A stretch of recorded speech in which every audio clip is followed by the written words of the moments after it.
Hello students, आज हम Coulomb's law के कुछ न्यूमेरिकल क्वेश्चंस को करेंगे। लास्ट टाइम पे भी हमने कूलम्ब्स लॉ के न्यूमेरिकल्स किए थे, लेकिन कुछ और जो नीट में आए हुए हैं उन क्वेश्चंस को भी आज हम डील कर रहे होंगे। ठीक है बेटा, चलो स्टार्ट करते हैं आज की क्लासेस। तो फर्स्ट क्वेश्चन जैसे आपके सामने दिख रहा है, क्या दिया गया बेटा? इसमें आपको एक चार्ज है, आपके पास दो चार्जेस हैं और जिनका मास 5 ग्राम है। और थोड़ा हिंदी में देखिएगा, कुछ गलत है भाई, यहाँ पे 5 ग्राम गिवन है, देख लीजिएगा। चार्जेस उनके गिवन है, आपके कितने हैं चार्ज की वैल्यूज़ भी गिवन है। कितना है आपका 1.0 × 10⁻⁷। इसके ऊपर कौन सा लिमिटिंग फिक्शन अप्लाई हो रहा है? हॉरिजॉन्टल टेबल पर ये रखे हुए हैं और ये रेस्ट पर हैं, तो आपको कोफिशिएंट की वैल्यूज़ फाइंड करनी है। ठीक है, चलो मतलब क्या हो रहा है, क्वेश्चंस को थोड़ा सा हम लोग समझते हैं कि क्वेश्चन में बोला क्या गया।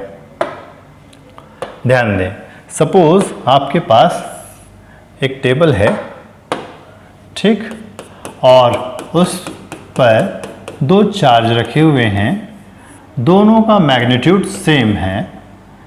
Q, ये भी क्या है बेटा? Q। दोनों के बीच का सेपरेशन क्वेश्चंस में गिवन है, उस वैल्यूज को पुट कर देंगे। हाँ, लेकिन बोला गया ये दोनों पॉजिटिव चार्ज हैं, तो दोनों एक दूसरे के ऊपर फोर्स अप्लाई कर रहे होंगे।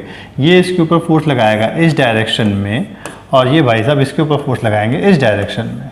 ठीक है, तो दोनों ही फोर्स अप्लाई कर रहे हैं इसके ऊपर, लेकिन दोनों बॉडी जो है वो रेस्ट पर है। क्यों रेस्ट पर है? कुछ रीज़न है क्या? हाँ भाई है, क्योंकि ग्राउंड के साथ इस बॉडी का या पार्टिकल का जो फिक्शन है वो लिमिटिंग फिक्शन F क्वेश्चंस में गिवन है, जो इस बॉडी को आगे जाने से क्या कर रहा है? रोक रहा है। आपको इसी फिक्शन की वैल्यूज़ जो है वो फाइंड करनी है।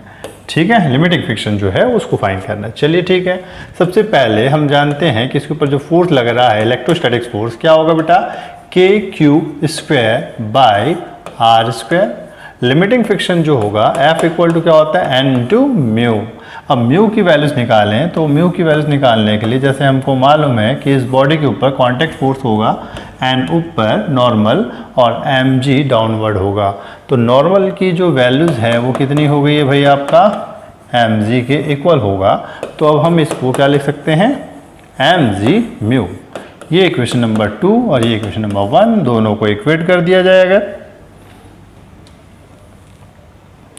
अगर दोनों ही इक्वेशंस को अगर हम इक्वेट कर दें तो F ही इक्वल टू क्या होगा? F। इसकी वैल्यूज क्या है? KQ²/R² equal to mu mg। Now mu equal to K²/R² mg। अब इसमें हम क्या करेंगे? इसकी वैल्यूज जो है वो पुट कर दिया जाए और सॉल्व कर देते हैं भाई, सिंपल सा। ठीक है, तो K की वैल्यूज तो हमको गिवन है, हमको मालूम है K की वैल्यूज क्या होती है, बताइए? 9 × 10⁹।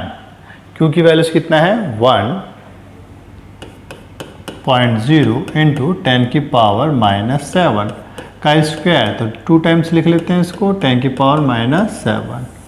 ठीक है, अपॉन R²। सेपरेशन कितना है बेटा? 10 सेंटीमीटर। ये मीटर में कन्वर्ट करेंगे तो 10⁻⁻² का पूरे का होल स्क्वायर इनटू m, यानी मास कितना है? 5। मास कितना था क्वेश्चंस में? 5 ग्राम। उसे kg में कन्वर्ट करेंगे तो 10⁻³ और g पता है आपको कितना होता है? 10। अब इसको सॉल्व करोगे अगर आप, तो कुछ इस टाइप से आएगा। 9 × 10⁻⁹ -14। ये पावर स्क्वायर कर दें, -14, और तो कुछ है नहीं, नीचे वाले टर्म्स ऊपर जाएंगे तो ये कितना हो जाएगा? 10⁻⁴ -3, ओवरऑल कितना हो गया? -7। तो ये ऊपर जाके +7 हो जाएगा, और ये 10 और ये 10 और 10 कितना हो जाएगा?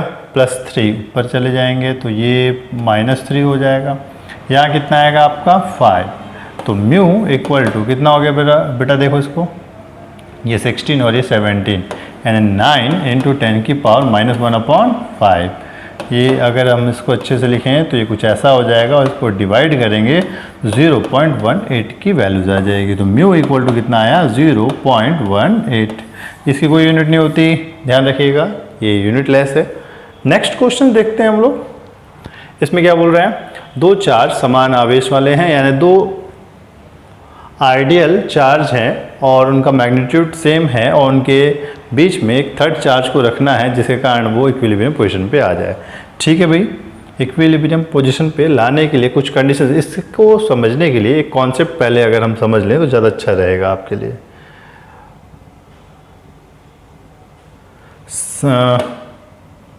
सपोज आपके पास दो चार्ज हैं, एक और ये दो, दोनों ही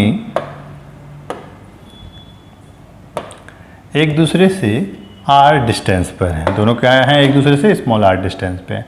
अगर दोनों पॉजिटिव चार्ज हैं तो दोनों एक दूसरे को क्या कर रहे होंगे, रिपल कर रहे होंगे। प्लस q, और ये भी क्या, सॉरी क्वेश्चन में कैपिटल Q लिया तो हम भी कैपिटल ले लेते हैं बेटा, कैपिटल Q। दोनों एक दूसरे को क्या करेंगे, रिपल, ये इस डायरेक्शन में और ये इस डायरेक्शन में, दोनों एक दूसरे को क्या लगा रहे होंगे, फोर्स लगा रहे होंगे। अच्छा ठीक है, लेकिन हमको क्वेश्चन में ये नहीं बोला, हमको बोला गया कि एक और थर्ड चार्ज जो है उसको इनके बीच में कहाँ रखा जाए, बीच में रखा जाए ये कोई ज़रूरी नहीं है। आपके पास तीन पोजीशन है, फर्स्ट, सेकेंड और थर्ड। इन तीनों जगह, इन तीनों में से किसी भी एक जगह रखकर आपको क्या करना है, इक्विलिब्रियम पोजीशन की वैल्यू फाइंड करना है। ध्यान रखें कि इक्विलिब्रियम पोजीशन जो है वो केवल एक ही होगा, दो या तीन पोजीशन में कोई भी चार्ज इक्विलिब्रियम पोजीशन पे नहीं आ सकता। ठीक है, तो वो कौन सा पोजीशन है वो आपको फाइंड करना है। अगर हम उस चार्ज को, मान लो अगर हमारे पास जो थर्ड चार्ज है उसको हम यहां रख दें,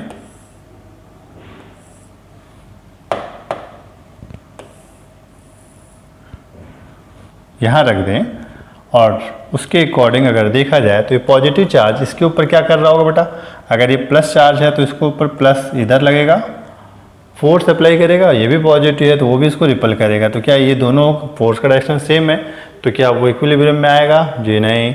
अगर हम उसी चार्ज को यहाँ प्लेस कर दें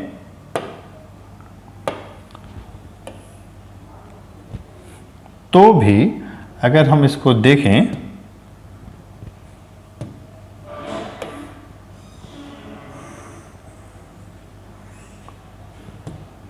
एक मिनट, हाँ, इसके अकॉर्डिंग अगर देखा जाए तो अब ये भी पॉजिटिव चार्ज इसे क्या कर रहा होगा, रिपल, ये भी पॉजिटिव चार्ज क्या करेगा, रिपल, तो भी वो इक्विलिब्रियम में नहीं आने वाला। अगर हम उस चार्ज को सेंटर पे रख देते हैं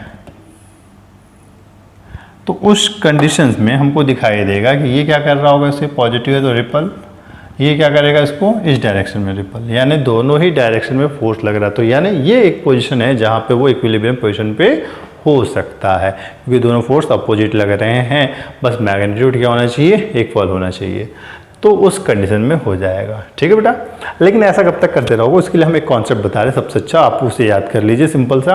अगर दो चार्जेस हैं, दोनों का सेम साइन है, तो थर्ड चार्ज को हमेशा उसके सेंटर पे रखोगे, सेंटर मतलब उन दोनों के बीच में है ना, कहीं पर भी, यानी एकदम सेंटर पे, उन दोनों के बीच में किसी भी पोजीशन पे रखो तो वो उन दोनों के बीच किसी एक पोजीशन पर क्या होगा, इक्विलिब्रियम पोजीशन की वैल्यूज फाइंड हो जाएगी।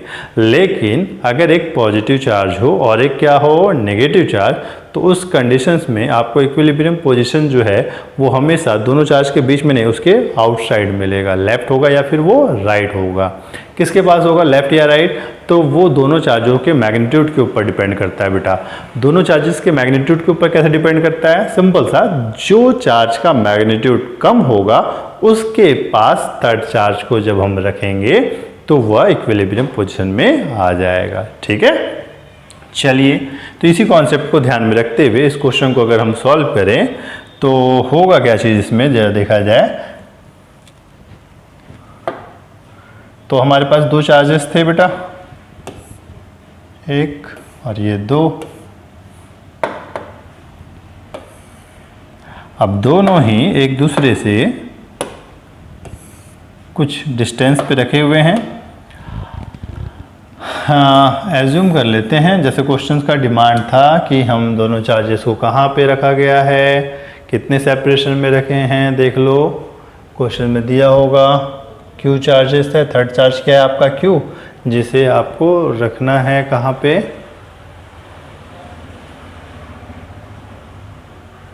गिवन नहीं है, आर डिस्टेंस, सॉरी दिया तो है, स्मॉल आर डिस्टेंस पे जब आप रखोगे तो वो क्या हो जाएगा, इक्विलिब्रियम पोजीशन में आ जाएगा।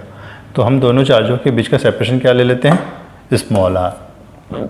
चूँकि ये भी पॉजिटिव है और ये भी क्या है, पॉजिटिव, तो थर्ड चार्ज को इनके बीच में कहीं रख लेते हैं।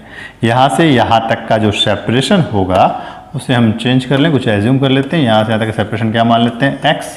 तो ये सेपरेशन क्या होगा बेटा, वो चेंज हो जाएगा। ये a पॉइंट, ये b पॉइंट और ये c पॉइंट मान लेते हैं। इनके बीच का सेपरेशन क्या होगा, r माइनस एक्स। बड़े में छोटे को माइनस कर दो, सेपरेशन की वैल्यू फाइन हो जाएगी। ठीक है, अब ये जो चार्ज है वो क्या होगा, आपका इक्विलिब्रियम पोजीशन पे होगा। तो इसके द्वारा यहाँ पे फोर्स लग रहा होगा, तो फोर्स की वैल्यूज फाइंड कर लेते हैं। सिंपल सा है, बहुत इजी है। अब क्वेश्चन में कुछ रहा ही नहीं, ये इसको फोर्स लगा रहा होगा, वो इसको फोर्स लगाएगा। फोर्स का फॉर्मूला के Q small q by separation कितना है, एक्स स्क्वायर इक्वल टू, ये दोनों का भी वही सेम होगा, K Q small q by R minus X का होल स्क्वायर। अब ये फॉर्मूला क्यों किए हैं, क्योंकि ये इसके ऊपर फोर्स इस डायरेक्शन में, ये इसके ऊपर फोर्स इस डायरेक्शन में, अपोजिट है, तो नेट फोर्स क्या हो जाएगा, जीरो। अगर मैग्नीट्यूड इक्वल है तभी इक्विलिब्रियम पोजीशन मिलेगा। ये पूरे क्या हो जाएंगे, कैंसल आउट। तो x इक्वल टू क्या मिला, आर माइनस एक्स का होल स्क्वायर। ये स्क्वायर भी क्या हो जाएगा बेटा, कैंसल। तो x कितना हो जाएगा, 2x इक्वल टू आर। तो क्या आया, r बाई 2। तो r बाई 2 यानी सेंटर पे, इस क्वेश्चन के अकॉर्डिंग तो हम बॉडी को कहाँ रख रहे होंगे, सेंटर पे, तो वो क्या आ रहा होगा, इक्विलिब्रियम पोजीशन पे आएगा। चलिए नेक्स्ट क्वेश्चन देखते हैं। नेक्स्ट क्वेश्चन में क्या बोला गया है, दो चार्जेस सेम हैं, दोनों चार्जेस, फिर यहाँ पर भी वैसे ही क्वेश्चन है आपके पास, प्लस क्यू और प्लस 4e और 4e, और ये e है, सेपरेशन कितना है, a है। अब आपको थर्ड चार्ज को इनके बीच में रखना है और पोजीशन बताना है, इक्विलिब्रियम पोजीशन क्या होगा, ठीक है, और होगा कि भी नहीं होगा वो आपको फाइंड करना है। ठीक भाई, कर लेते हैं। शायद ये तो आप खुद भी कर सकते हो, अरे कर सकते हो कि नहीं बेटा, ठीक है। चलो चेक करते हैं, ये एक बॉडी, ये दूसरी अनदर बॉडी, ज़्यादा बड़ी हो गई क्या। चलिए, इनके बीच का सेपरेशन क्वेश्चंस में गिवन है, क्या दिया हुआ है, सेपरेशन स्मॉल ए है, ठीक है, ए। मैग्नीट्यूड भी गिवन है 4, और दोनों में सेम साइन है, 4e और ये प्लस e। तो इनके बीच में कहीं यहाँ ले लेते हैं थर्ड चार्ज, ये a एज्यूम कर लें, इसे b एज्यूम कर लेते हैं, इसको c कर लेते हैं, चलेगा। यहाँ से यहाँ तक का सेपरेशन कितना, x। ये थर्ड चार्ज को यहाँ रख लिया जाता है, स्मॉल q। तो ये सेपरेशन कितना हो जाएगा, a माइनस एक्स। ठीक, अब चलो इक्वेट कर देते हैं। तो क्या होगा, 4k क्यू की values 4e small q by X square equal to k 4e, नहीं क्या है, q e by a minus X का स्क्वायर। ये पूरे क्या हो जाएंगे, कैंसल आउट, ऊपर बचा 4, a माइनस एक्स का square equal to X square. इसे 2a माइनस एक्स का होल स्क्वायर कर लेते हैं, और ये क्या होगा, एक्स स्क्वायर। दोनों क्या हो जाएंगे, कैंसल आउट, ब्रैकेट ओपन करें तो ये क्या होगा, 2a minus 2x equal to X, 3x equal to 2a। तो x की वैल्यूज क्या आएगी, 2a बाई 3। ये रहा आंसर, ठीक है। तो आप खुद भी सॉल्व कर सकते हैं। नेक्स्ट क्वेश्चन सेम वैसे ही, थर्ड चार्ज क्यू है, तो ये आप खुद ट्राई कीजिए, एक बार देख लीजिए। आप इस क्वेश्चन को खुद ट्राई करेंगे, जो आएगा बताइएगा, ठीक है बेटा। आज के लिए इतना ही, फिर नेक्स्ट आगे बढ़ते हैं। ओके।